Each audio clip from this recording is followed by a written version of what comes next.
Today we're going to be talking a little bit about the anatomical features of the orangutan, and I'd like to begin with the Sumatran orangutan. This is a male Sumatran orangutan. The Sumatran orangutan can be found in a small isolated area on the island of Sumatra. Their natural habitat is being reduced due to the logging industry as well as palm oil plantations. So there's a good chance that the orangutan could become extinct in our lifetime, which is kind of unfortunate. Basically, the Sumatran orangutan are a little bit more slender than the Borneo species. They have longer, paler hair. The males have longer faces and they have less pronounced cheek pads and the throat sacs than the Borneo orangutan. So they're a little bit more refined in that regard. The Sumatra orangutan has quite a few large carnivores, that prey on orangutans in their natural habitat. So they rarely ever descend to the ground. The Borneo orangutan will come to the ground more often, but the Sumatran orangutan rarely ever will come to the ground. They are arboreal. They spend the majority of their time in trees. They typically don't travel very often together, which is a little bit different from most of the other great apes. The orangutan tend to be a lot more solitary. They have plenty of natural food sources in their area, so they can stay in the trees and they can spread out, and they don't have a lot of competition for food, so they do pretty well in that capacity. And then sort of an interesting side note is babies tend to spend a much longer period of time with the mothers in comparison to the other greater apes. It can be anywhere from 5 to 8 years that the babies will stay with their mothers. But typically, other than that, they spend most of their time fairly isolated and a lot of time in solitude. So that's just a little bit of background about the Sumatran orangutan. Now what I'd like to do is go a little bit over some of the anatomy and compare it to the human skull, which is what we've been doing with the greater apes. There's a couple things that you can recognize fairly quickly. Is if you notice, so the orangutan is the oldest in the lineage of the greater apes. They broke off quite some time ago from a common ancestor. They were the first of the greater apes to break off. And if you notice, they have a really, in comparison to the human skull, where we have, this is the neurocranium, the brain case. If you notice here, the orangutan has a very small brain case. They have the receding forehead, just like the other greater apes. The facial skeleton projects out greatly. Then they have there's no chin, a very large mandible. The gorilla and the orangutan have exceptionally large mandibles, and the males have a very strong sagittal crest that the muscles come up, and they spend a lot of time chewing a lot of vegetation, and so they have really strong muscles that come through there that help with that. So just in a quick comparison here, you'll notice they have the brow ridge, and then there's a bit of a receding frontal bone here. So the heavy brow, the receding forehead. In here we have the parietal bones. You can see the parietal bone in here. And then in this area right through here and coming into through here, there's a suture line right through here. This is the temporal bone, and this is all part of the temporal bone. Here we have the external auditory meatus. This is the mastoid process, which is part of the, this is the occipital bone back here. Mastoid process is where the sternocleidomastoid connects. Then we have this whole section right here is the zygomatic arch. And the zygomatic arch, remember, is formed by the connection here of the temporal bone and the zygomatic bone. So we have the zygomatic bone coming through here. This part is the temporal bone all the way through in here. And then right in this section down in here This whole area in here we see right in the human, that's the sphenoid bone. So there's the sphenoid bone. Then obviously this whole section is the mandible. We can see some of the foramen here, which allows the little capillarities and nerve endings to come to the surface. So we have right here, this is the mental foramen. This is the infraorbital foramen. We have the nasal bones right here. Remember, the greater apes don't have projecting nasal bones, but they still have two nasal bones that run around right through here. The large navel cavity, this is the maxilla.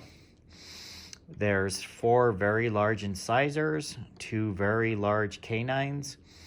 Then we have the premolars and the molars. And you can see they spend a lot of time eating vegetation, so they definitely are developed for chewing. They can be in part carnivores, but for the most part, they're omnivores. They will eat meat and they will eat a lot of vegetation, probably primarily vegetation and fruits and so forth. Then we have the real strong sagittal crest right up here. It's particularly pronounced in the gorilla, and it's a little bit less pronounced on the female orangutan, which we'll get to in just a little bit. But that kind of sums up the anatomy. So just a quick review. We have the mandible. Then we have right here, remember this section is the zygomatic arch. So we have the zygomatic bone, and there's a suture line coming through here. This is the temporal bone. Right up in here is the parietal bone. Then we have the frontal bone. We have the thick, heavy brow. And this is fairly wide through there, which we'll see in here in a second when we look at the front. We have the nasal bones. We have the forward-sloping facial skeleton. No chin. Again, the greater apes have no chin. Then we have the foramen. We have the mental foramen, the infraorbital foramen, mastoid process. This is the ear canal, external auditory meatus. And this back section is the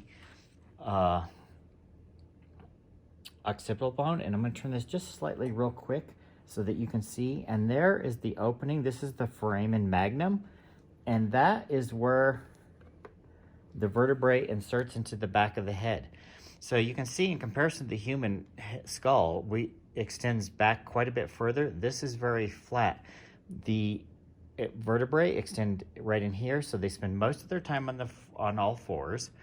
They are excellent at swinging through trees. Remember, monkeys don't have the capacity to swing through trees. They can move around well in trees, but they can't swing through the trees.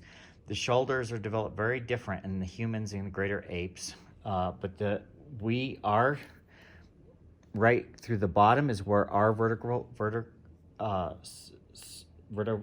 column connects. The vertebral column connects in the back of the head in the orangutan. So this is where the cervical vertebrae, there's 7 cervical vertebrae, just like the humans. The first one is the atlas, and then you have the axis, and then you have the other cervical vertebrae that then connects to the thoracic vertebrae, just like in humans. So very similar anatomical structure, but due to the function of each of the individuals, there's a great deal of variety. So this is the Sumatran orangutan from the profile view, and let's have a look at it from the anterior view, the front view. So the anterior view of the orangutan, as you can see now, it really dwarfs the human skull in size. These are both adult males. But you can now see the strong brow ridge, and you can see the sagittal crest coming up through here. You can tell that the brain case is relatively small. The crest that's around the outside makes it look larger than it really is, but the actual brain case is in here. So this is the frontal bone. This blue section is the frontal bone. And then this green section we see here, this is the parietal bone. The sphenoid bone runs down through here. We can see in the inside of the eye here, that's the sphenoid bone. This is the zygomatic bone, which we can see through the front. Then we have we see kind of this blade, the zygomatic blade, zygomatic process of the frontal blade. and that's what extends out here to make this seem much wider. As you notice, the eyes are actually relatively close together. There is not a projecting nasal bones. They are flat. The whole face is forward sloping and projects out, but the actual nasal bones are flat. Whereas the human, it extends out and then it comes back down in. There's not a chin, again, on the orangutan, and we have this little indentation here where we have a chin on the human. We have the incisors. Humans have the incisors, so do the orangutan. They have much larger canines coming through here. Our canines are relatively small by comparison. This whole section is the maxilla bone on both sides here, just like the human. Then there's the infraorbital foramen, and then down here we have the mental foramen. If you notice, they have quite a few more than we do, and they have foramen coming through here in a number of different areas. And that's to allow all the different capillaries and nerve endings and so forth to come up through the bone structure and travel underneath the fleshy portion, the skin. There's the mandible. You can see it's considerably larger than the human mandible. A lot of chewing.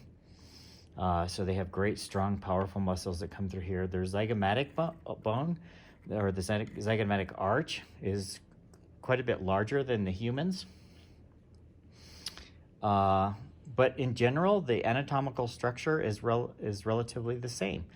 It just, there's a variance due to function. So you can see how similar a lot of the anatomy is, but yet it's, their function and the way they survive is very different, and so they have developed accordingly. And that's the anterior view of the Sumatran orangutan.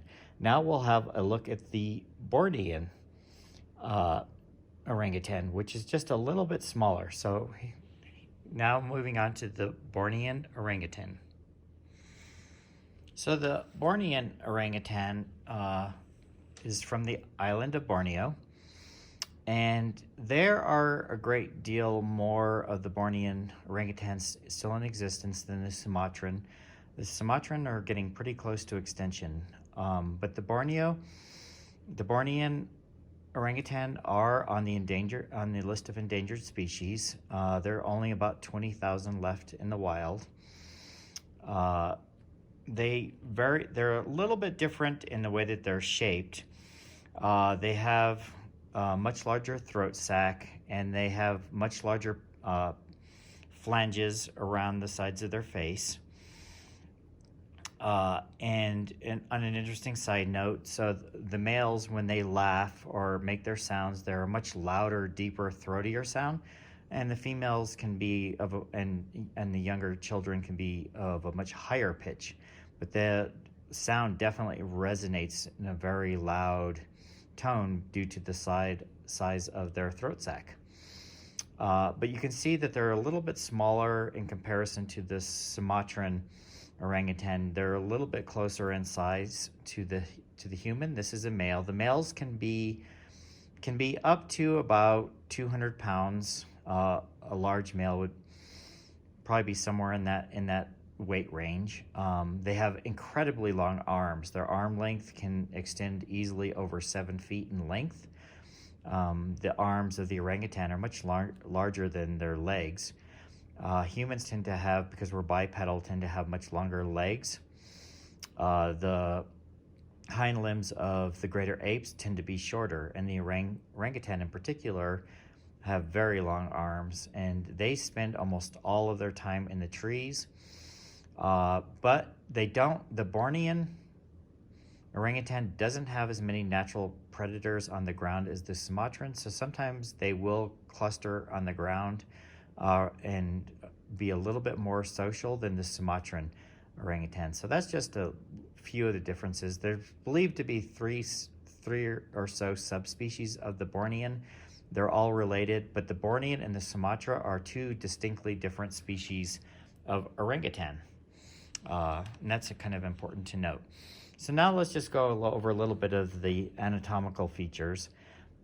You can see that the Bornean orangutan has a very small brain case. This is the parietal bone up in here. They have the receding forehead. So this is the frontal bone. And then here's the sagittal crest. And then we have the back portion here is the occipital bone. We have the mastoid process that you can see pretty clearly. Here is the ear canal. That is the external auditory meatus. The temporal bone wraps around a little bit through here, and we have a suture line that comes in through here. So this is the temporal bone. This is the zygomatic bone, and they form to combine to form what is known as the zygomatic arch. You can see this size of the mandible right here, the ramus of the mandible. You can see how much larger it is on the orangutan. They do a lot more chewing of fruits and vegetables and so forth, and this is much thicker on the orangutan than it is in the human. There's definitely the forward sloping facial skeleton, then the viscerocranium. Right here are the nasal bones. Then we have in here the opening for the nasal cavity, the thick brow ridge, the superciliary arch is through here, the ramus runs through here, and this is the blade of the zygomatic process. This is the maxilla through here. Again, just like in the Sumatran orangutan, we have the infraorbital foramen. We have the mental foramen. Right here we have the mental protuberance, this little pointy section there. The orangutan, just like the other greater apes, does not have a chin. So this projects out dramatically, but there's no chin. It comes straight back. There's the incisors up here at the front, the large canines, the premolars, and the large molars for chewing all their fruits and vegetables. So you can see a lot of the similarities. The bone structure is basically the same. We have the sphenoid bone that runs through here. So this section here, just to go over it real quickly, here's the sphenoid bone. Right through here is the sphenoid bone. This is the parietal bone. This is the parietal bone up in here. This is the frontal bone. The frontal bone is up in here. The temporal bone, and see, it comes right through here. And the temporal bone comes right through here. There's a suture line through here, just like this suture line. This is the zygomatic bone. Then we have the mandible running through here. This is the mandible running through here. This is the mastoid process, this portion of the temporal bone where the sternocleidomastoid muscle connects, and they have the same thing right here. And then right back in here is the occipital bone, same as in the human. And again, the foramen magnum, and I'll just turn this real quick so we can see this again here as well. You can see the opening for the cervical vertebrae is directly on the back of the head. And actually, let me turn this right here. So you can see on the human, it's at the bottom of the head. So that is very different, and it has to do with our form of locomotion. We are bipedal. We spend most of our time upright. If we were to walk on all fours, even if you get down and do it as a little activity, even after just a minute or so, your back of your neck really starts hurting because you have to lift your head up and it's not natural. Whereas having the connection here on the back of the greater apes, and they spend so much of their time on all fours, it's much more natural. And it's very effective for their movement. So that's a great difference in the skull as to where the foramen magnum is and where your spinal column enters and exits the back of your skull, or the bottom, in the case of the humans, the bottom of the skull. So now let's look at the front view here of the male Bornean orangutan. So looking at the anterior view now, you can see the process here, the thick brow ridge. This is the frontal bone. You can see it recedes because if you were to push that sharp object up right through here, it would come out. It wouldn't land. If you did that through the human, it would go right into the frontal portion of the brain. This would just come directly out. So we can see that there's that thick brow ridge. This is right up here is the sagittal crest. Then we have the parietal bones on either side. This is the frontal bone coming through here. You can kind of see a hint of the suture line through there. This is that the process of the zygomatic process of the frontal blade comes out through here. So this is the zygomatic bone. Remember down here, the zygomatic bone connects with the temporal bone. Zygomatic bone connecting with the temporal bone back here. This is the zygomatic process of the frontal blade, and that sticks out almost like wearing a pair of sunglasses. You notice the eyes are fairly close together, a little bit closer together than the humans. You can clearly see now from this front view all the foramen. So here, this is the infraorbital foramen. Down here on this bottom, we have the mental foramen down in our mandible. Here's the large, and you can see how large the incisors are. They're much larger than the human incisors. Canines are much larger than the humans. There is not a protruding nasal bone like we have in the case of the humans. Same with the Sumatran. It's flat, but the facial skeleton is sloping out. So this all slopes out and comes directly back. Again, no chin. Humans have a chin through here. There is no chin on the orangutan. So this is the maxilla bone through here. We can see the maxilla bone. You see the split right here? That's the split on the orangutan. So there's two maxilla bones. Okay, there's two nasal bones in here. Even though it's flat, they still have two nasal bones. That still is the same. This whole section is the mandible. This is the frontal bone, which we can see.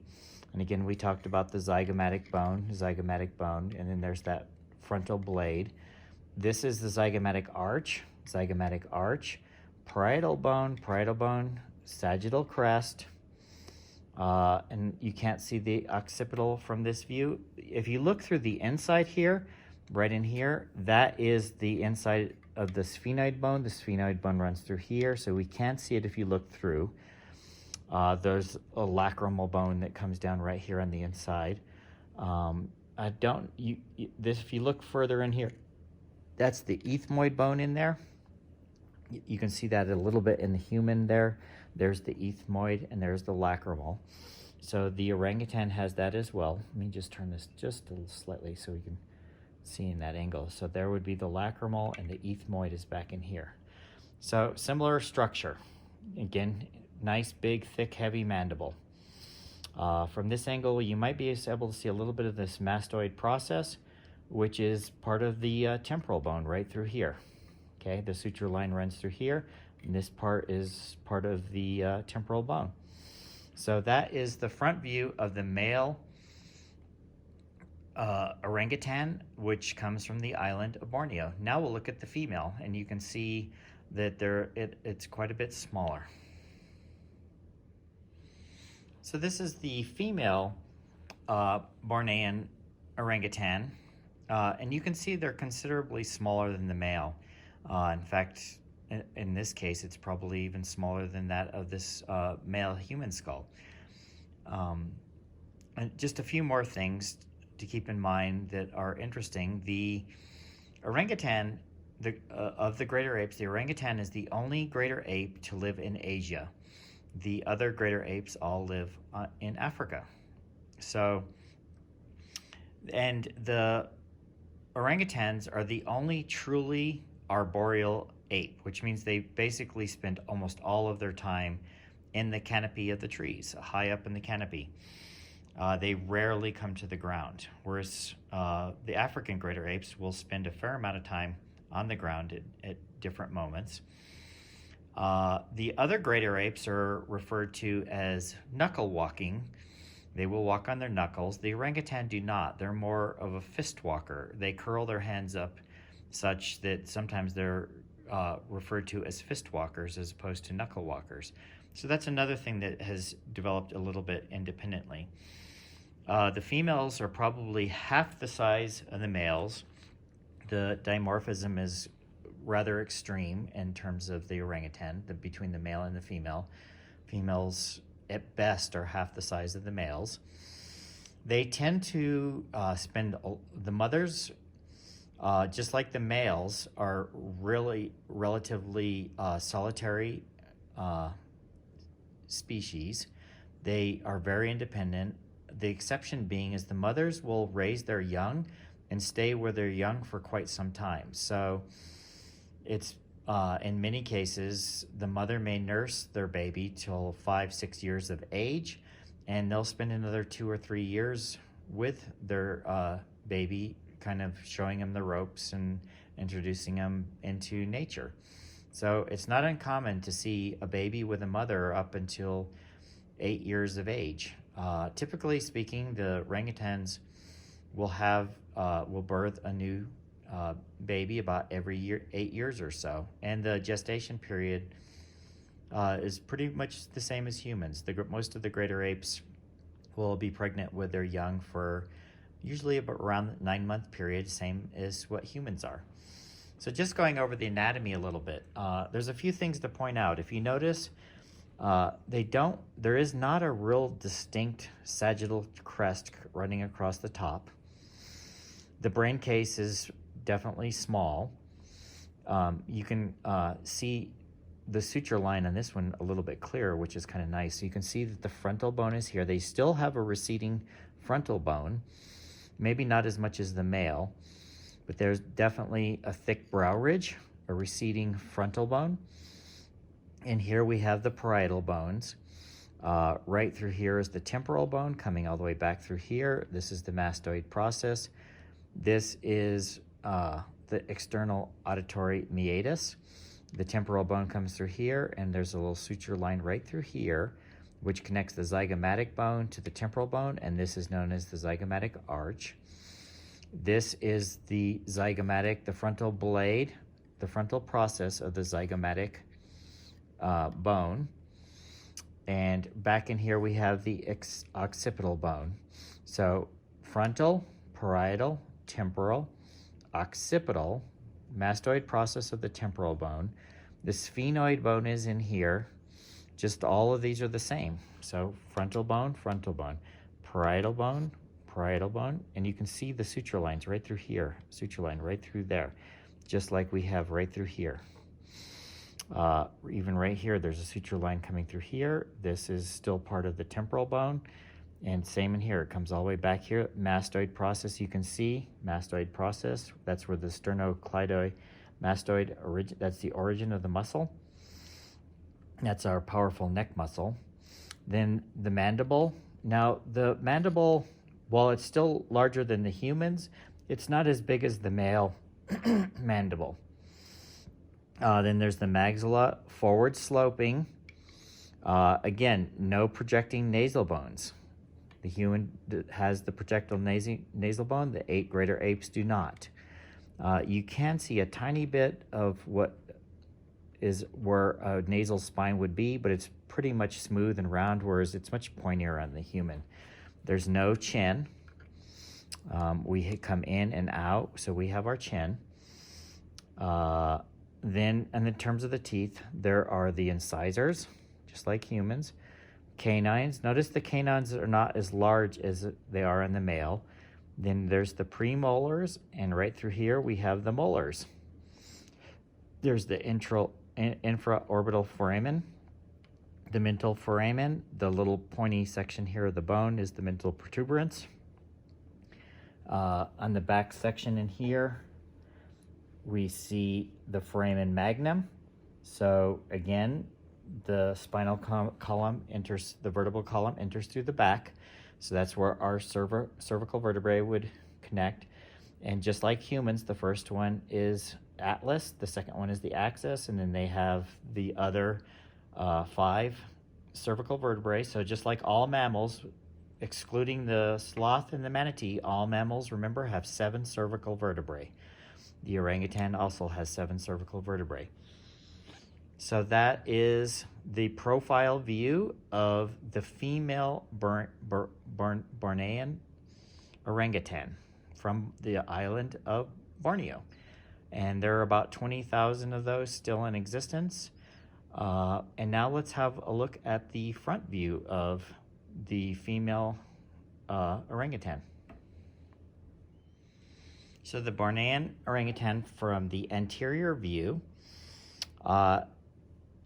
now looking at it, you can see the frontal bone right through here. And again, they have the thick brow ridge. It's not as thick as the males though, but still, if you were to run a sharp object up through the inside of the eye socket, right up through here, and it were to come out through here, it would not land up in our frontal lobe. It would come directly out into the air. So the human, if you ran a sharp object up through their frontal lobe, through there, it would land in the frontal lobe.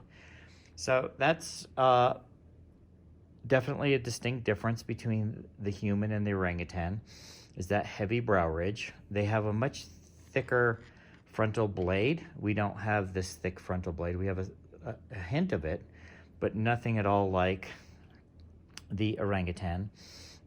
There's not the projecting nasal bones like we have in the human, but they do have two nasal bones coming through here. The viscerocranium, the facial skeleton, is forward sloping. The mandible slopes directly back. There is not a chin. You can see in here, they're a little bit smaller than the males, but you can still see all the foramen, the infraorbital foramen, and then down here, the mental foramen. Maybe if we turn this a little bit, then you can see it right down in there. So the parietal bones, there's the suture line. You can see the suture line coming right through here. So that's the parietal bone. The sphenoid bone is down in here. You can see the inside of the sphenoid bone through there. Right here is the parietal bones. There's one on either side. Then we have the temporal bones, which wraps around a little bit to the back. The temporal bone is here. Right through here, you see a suture line, and that's connecting the zygomatic bone with the temporal bone. And then right here, you see a suture line, just like the same that we see right here. This is the maxilla. This is a particularly nice specimen because we can see some of the suture lines. So you can clearly see the separation of the bones. So that right here is the division. The maxilla is on this side, the maxilla is on that side. Right through here, you can see the suture line for the maxilla, suture line through the maxilla right in here. On the inside here, if we turn this a little bit, there is the lacrimal bone, same as the inside here of the human head. We have the lacrimal bone, then back in here is the ethmoid bone. So you can see that we have a lot of the same bony structure. Again, just to reiterate that the function and the movement and how we have developed over the centuries has created some of the differences. But what you'll find in a lot of mammals is they have a lot of similar structure, but our movement and what we need to do for survive changes a lot of our appearance, our physical appearance. But a lot of the anatomical structure is very similar. So if you can learn all aspects of human anatomy, it's not a huge leap to then jump to a lot of the other mammals. You'll see that even when we get to some of the cats and the dogs and whatnot. There is very similar structure, but completely different species and different, the way we move, the way we function is completely different.